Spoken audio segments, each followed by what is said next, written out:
Pemirsa, sinyal kapan reshuffle digelar masih misteri, namun sejumlah nama tiba-tiba mengemuka dan disebut-sebut akan mengisi 2 pos menteri yang saat ini kosong akibat kasus korupsi. Betulkah nama-nama yang mengemuka itu merupakan usulan partai pendukung?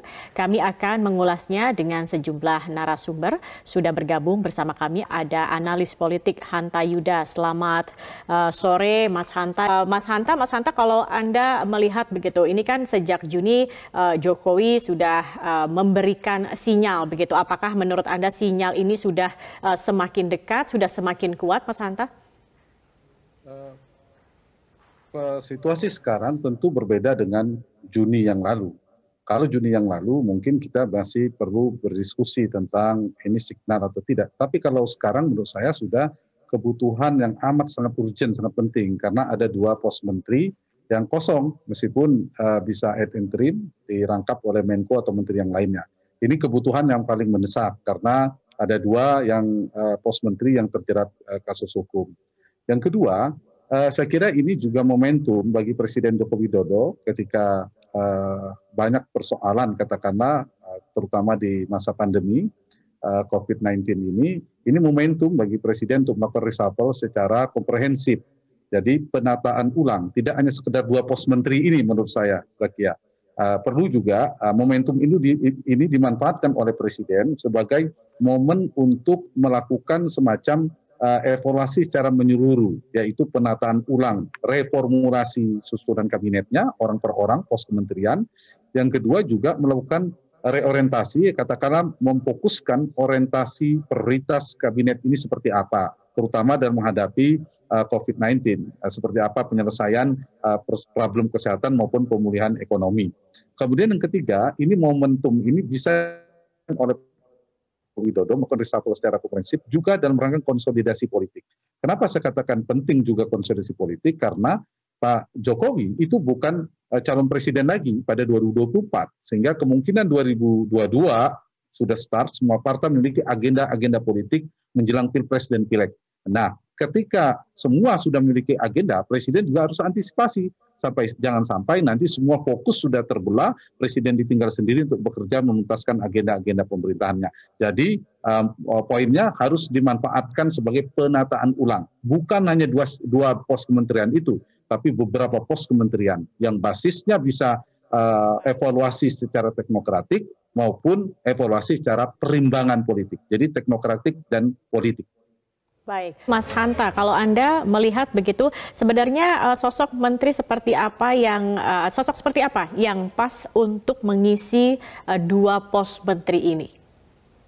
Ya, pertama memang 2 pos menteri ini dikesankan ada jatah 2 partai sekarang ini, yaitu PDI Perjuangan dan Gerindra. Meskipun menurut saya tidak otomatis harus diganti oleh Mensos harus dari PDI Perjuangan, kemudian KKP harus dari Gerindra. Bisa jadi PDIP tetap tanpa dikurangi jatahnya, kemudian Gerindra, tapi bisa jadi dirombak posisi yang lain, gitu. Jadi menurut saya untuk 2 pos menteri ini, untuk menjawab pertanyaan Zakia tadi, pertama, apalagi di situasi krisis sekarang ini, misalnya Mensos, saya lebih cenderung Presiden mempertimbangkan untuk memberikan itu kepada profesional non-partai. Karena posisi krisis, kondisi ini amat sangat strategis, sosok seperti apa tentu dibutuhkan sosok yang berintegritas tinggi, kompetensinya juga sangat kuat, tapi bisa kerja cepat. Karena ini menjadi ujung tombak Presiden dan pemerintahannya, kabinet sedang menghadapi situasi darurat COVID-19. Nah, sehingga kebutuhan itu harus dipertimbangkan.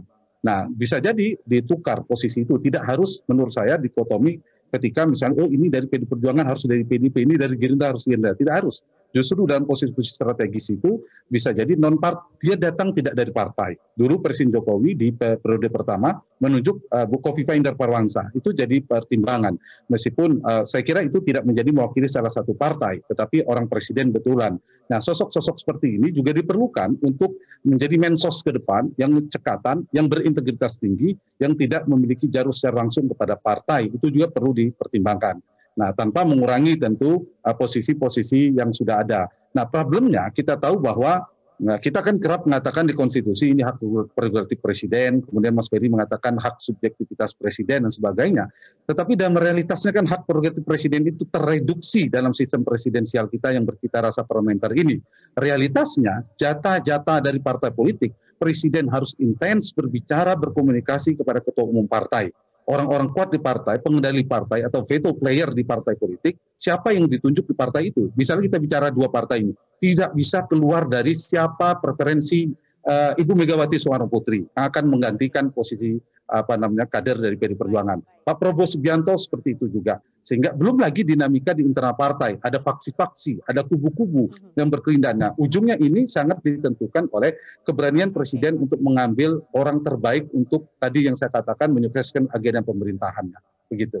Jadi ini pilihan presiden, bukan pilihan ketua umum sebenarnya. Komunikasi bolehlah, tidak bisa dielak. Realitasnya presiden harus berkomunikasi, berkompromi dengan partai politik. Sayang sekali durasi kita sudah habis. Terima kasih Mas Hanta Yuda sudah bergabung dan berbincang bersama kami di Prime Time News.